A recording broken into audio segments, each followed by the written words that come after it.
Hi everyone, Miss Castro here. Today I show you the first part of the foil relief project.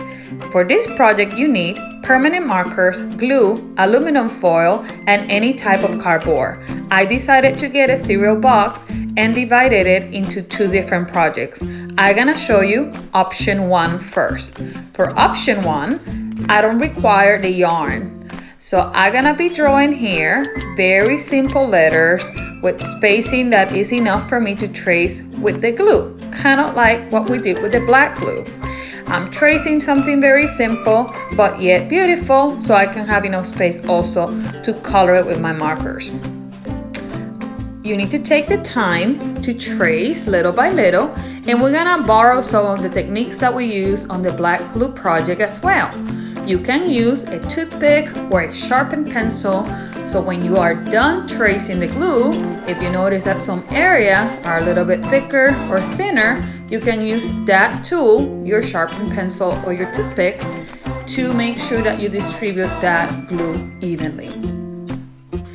For me, this is a 2-day project, so I'm gonna lay this to dry overnight. But before I go to sleep, I'm gonna check if I need to do a second coat. Many times when we have the option 1 on this project, we need a second coat so it can dry up and look very nice and neat. So when we lay that aluminum foil over it, we can see everything that we designed with the glue. As you can tell here, I'm using a mechanical pencil to even out all my lines. It's okay if I'm not perfect, I always can check before I go to bed tonight.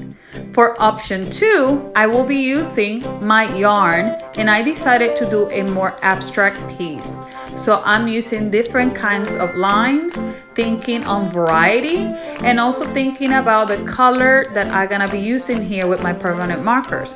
Remember, if you make a mistake here, as far as drawing, nobody will notice because this part gonna be completely covered by aluminum foil. I always recommend my students not to cut the yarn too short, especially on the pieces of the yarn that are hanging off the cardboard. Let them dry completely because sometimes the material shrinks. That way, when we decide that it's time to put our aluminum foil, we can decide if we want to trim it or if we want to tack it on the back.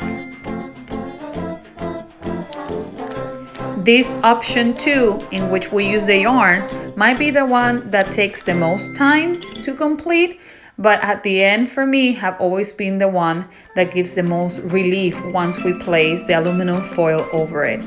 Just take the time to do it nicely. Think about the ending product, like this one.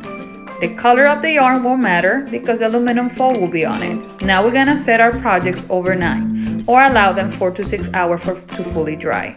Don't forget to come back to see part 2 and share pictures with me. Bye!